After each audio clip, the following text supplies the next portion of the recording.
Kailangan mo ng flat screw, lagyan nyo lang sa baba, and then tulak nyo pataas. Konti lang, yun naman magagasgas. Yun o, diba? Bagay! 1, 2, yan! Yun guys, what's up? So ayan, suot natin ng bigay ni Zenithro Graphics na cap sa atin. And baka pagawa tayo ng medyo marami nito kasi may mga nagtatanong kung may mabibili daw nito eh. So ayun, nandito naman tayo sa vlog natin and may papakita lang ako sa inyo.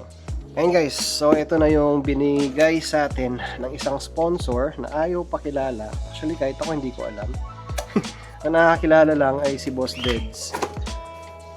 Ayan, Boss Deds, siya yung isang Apex member natin. And nagbigay nito is yung pinsan niya. Ayan siya, so meron na tayo ulit VD series na black, gold. Yan, second hand to guys, pero 2 months lang niya ginamit, then bumili na siya ng ibang shop. And then nagtanong kay Boss Deds kung pwede daw niyang bigay sa akin. So ayan, meron tayo biglang BD series para dito kay Yuki. So papalitan natin yung Flow Pro and mabebenta na natin ng maayos siya at anytime. Okay? So ang daming kailangan mapalitan din kay Yuki, no? Kasi mga inner fairings nito, ayan, kita nyo naman, nagpapapalit na talaga. Pero uunti-untihin natin yan guys. So for now, ito muna, tanggalin muna natin yung Flow Pro and then isalpak natin to. Okay? Yan. So kailangan natin ng 17 ba to? Ay 14 pala. 14 mm. Tatanggalin muna natin yung pipe kasi hindi natin matatanggal yung suspension na yan. So ito lang. Buti na lang clamp type tayo. Sorry ko. Mainit. Basta may basahan ka. Yeah. Okay. Tanggal. Yan muna ang atomic natin. Okay, so makikita nyo dito, ayan, pwede na natin tanggalin yung suspension natin sa likod. So dito, ang kailangan naman natin ay G's, kung di ako nagkakamali. Tama. So G's.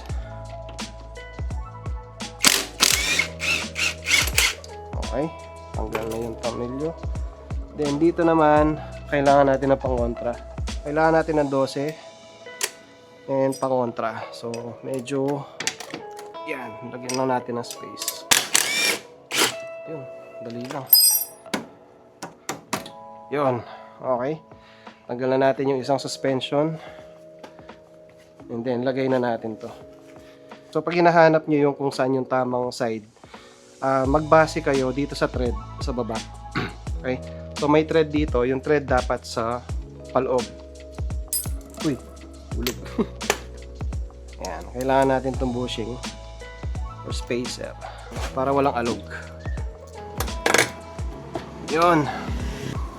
So ayan, halagay na pero hindi ko pa nahigpitan. Yan. So hindi siya masyadong align. So kailangan mo ng flat screw, lagay nyo lang sa baba and then tulak nyo pataas. Konti lang, yun naman magagasgas. Yun o, diba? Okay, mamaya natin hihigpitan lahat yan. Tanggalin muna natin sa kabila. Tara. Yan, may tornilyo siya dito, may lagusan. Yun. Suspension na. Okay? Yun, 2 down. So, ito yung nut niya ulit. So, yung nut lagi dun sa side na yun. Swak. Then, syempre, yung tornilyo. Yun. Diba? Walang alog. Okay?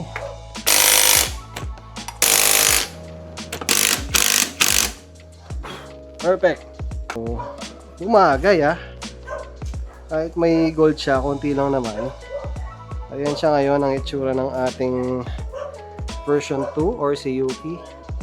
And syempre, ilagay muna natin yung pipe para makita natin yung kabuuang itsura niya. So, lagay na natin yung pipe. Buti na lang, madaling lagay, oh. Diba? Ganun lang. And then, a-align na lang natin to doon sa kanyang butas. Alalayan mo lang, taas kong konti. Yun o.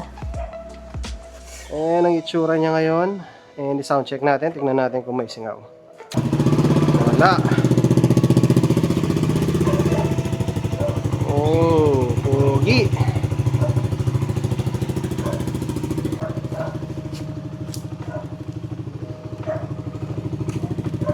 Ayun guys. Uy, pogi ha. Bagay. Bagay na bagay. Siyempre RCB yan guys. Ayan o. Ngayon itotono natin, dapat medyo kamukha nung kay Julia.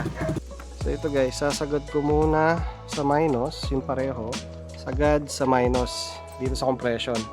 Okay, dito, pakita mo. Pakita mo to. Yan, yan. Tapos 3 clicks ako. 1, 2, 3. Bila naman, 3 clicks din. 1, 2, 3. Ayun, dito naman sa baba. Yan, na-check ko kayo kay Julia. So, sagad dito sa soft. Then, 3 clicks. 1, 2, 3. Same thing sa kabila, syempre. 2, 3. Yan. Parang ang bilis na rebound. So, try natin siyang dagdagan. 1, 2, 3, 4, 5. Yan. Hindi na muna to. Oo, no?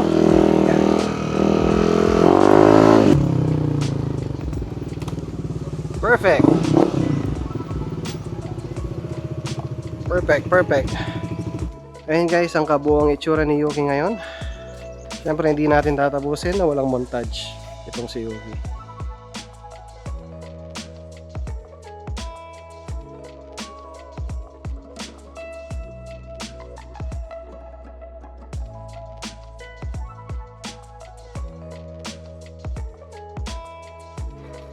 Grabe guys, napakainit at tapos na natin. Ayan, galawin tong si Yuki, no? Ayan, bilad na bilad siya sa araw. And ayan, ito ay for sale na guys, ang Flow Pro natin na 305mm pang Aerox NMAX, pwede po yan. And then ayan, wala siyang issue, minor scratches syempre dito, dyan, kung saan mo sa sinasalpakan. Pero otherwise, performance at saka aesthetics, okay na okay siya, wala siyang problema. Ito palang sticker niya guys, dahil yung original sticker niya is na balat-balat na dahil nga syempre sa kakagamit din sa kakawash. Pinalitan ko siya ng ayan, mas magandang quality na sticker nito. So nabili natin siya. Ayan, kita nyo naman, ano din siya, holographic. Tsaka mas makapal ang sticker na to kumpara dun sa original sticker. So actually parang mas matibay nga yung sticker na to eh. Okay, so very close to original yung sticker. Siguro 99.9% ang pagkakapareho niya. Pero otherwise, that original po yan. Ayun yung original box niya din. Sa mga gusto po nito, PM nyo lang ako for sale. And for swap, basta po wag kayong mag-swap sa akin ng pipe. Suspension din. Tsaka kung ano yung meron ko na pyesa. So siguro sa ibang pyesa, brake master, caliper pwede. Pero for sale din po to sa mga gusto. Wala pong issue yan. Gamit na gamit natin kay Julia. Alagang-alaga din po yan. Walang problema sa adjusters at kung ano-ano pa. Hey guys, thank you for watching and syempre, sana na-enjoy kayo sa mini vlog natin na to.